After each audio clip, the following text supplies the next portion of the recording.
পঞ্চম দিনে গড়ালো Iran Israel সংঘাত। এর তীব্রতা কমার কোনো লক্ষণ এখনো দৃশ্যমান নয়। দুপক্ষই একে অপরের লক্ষ্যবস্তুতে ক্ষেপণাস্ত্র হামলা অব্যাহত রেখেছে। ইরানের যুদ্ধকালীন সেনাপ্রধান আলী সাদমানিকে হত্যার দাবি করেছে ইসরায়েল, আর রাষ্ট্রীয় টেলিভিশনে ক্ষেপণাস্ত্র হামলায় ৩ জন নিহতের কথা নিশ্চিত করেছে তেহরান।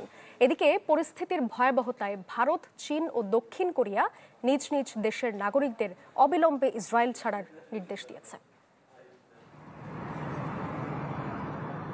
ভয় আতঙ্কে নিরাপদ আশ্রয়ের খোঁজে তেহরান ছাড়ছেন হাজারো ইরানি।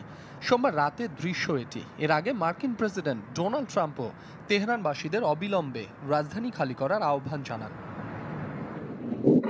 মধ্যপ্রাচ্যে কাঁপন ধরানো এই সংঘাত পঞ্চম দিনে গড়িয়েছে। চতুর্থ দিনও তেহরান সহ বিভিন্ন অঞ্চলে থেমে থেমে ক্ষেপণাস্ত্র হামলা চালিয়েছে ইসরায়েল। আজ ইসরায়েলি প্রতিরক্ষা বাহিনী দাবি করেছে ইরানের যুদ্ধকালীন সেনাপ্রধান আলী সাদমানিকে গুপ্ত হত্যা করা হয়েছে। গেল সপ্তাহে গোলাম আলী রাশিদের মৃত্যুর পর তার স্থলাভিষিক্ত হন আলী সামদানি। স্টে সেফের ডাবল লেয়ার প্রোটেকশনই পিরিয়ডের হেভি ফ্লোর দিনগুলোতে আমাকে রাখে নিরাপদে। Stay safe.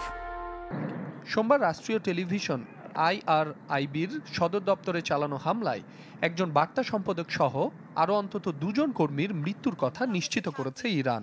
হামলার পর কিছুক্ষণ সম্প্রচার বন্ধ থাকলেও পরে তা আবারও চালু হয়।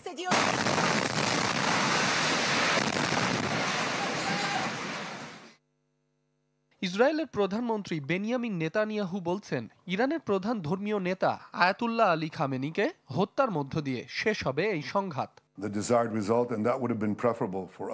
যুক্তরাষ্ট্রের সাথে আলোচনা চলাকালীন ইরানের সর্বোচ্চ নেতা প্রতিনিয়ত টুইট করেছিলেন ইসরায়েলের মৃত্যু হোক।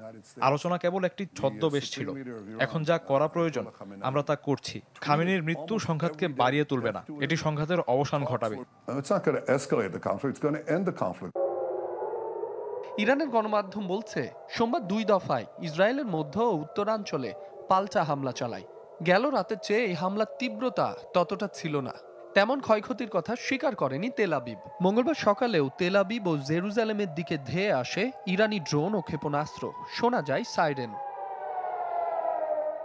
ইরান বলছে, ইসরায়েলে তাদের হামলা আত্মরক্ষার্থে। সামরিক স্থাপনা লক্ষ্য করেই ছোড়া হচ্ছে ক্ষেপণাস্ত্র।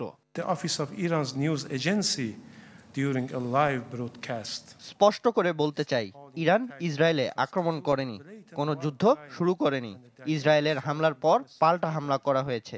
নিজেদের আত্মরক্ষার্থেই তা করা হচ্ছে।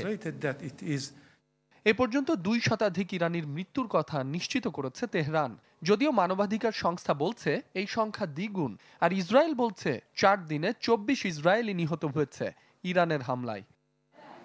পরিস্থিতির ভয়াবহতায় রাশিয়া, ভারত, চীন ও দক্ষিণ কোরিয়া নিজ নিজ দেশের নাগরিকদের অবিলম্বে ইসরায়েল ছাড়ার নির্দেশ দিয়েছে। এরই মধ্যে কিছু ইউরোপীয় দেশ তাদের নাগরিকদের ফেরত আনার প্রক্রিয়া শুরু করেছে। তবে এই মুহূর্তে মার্কিন নাগরিকদের ইসরায়েল থেকে সরানোর সুযোগ নেই বলে জানিয়েছে তেল আবিবের মার্কিন দূতাবাস। মাসুম রাব্বি, চ্যানেল 24।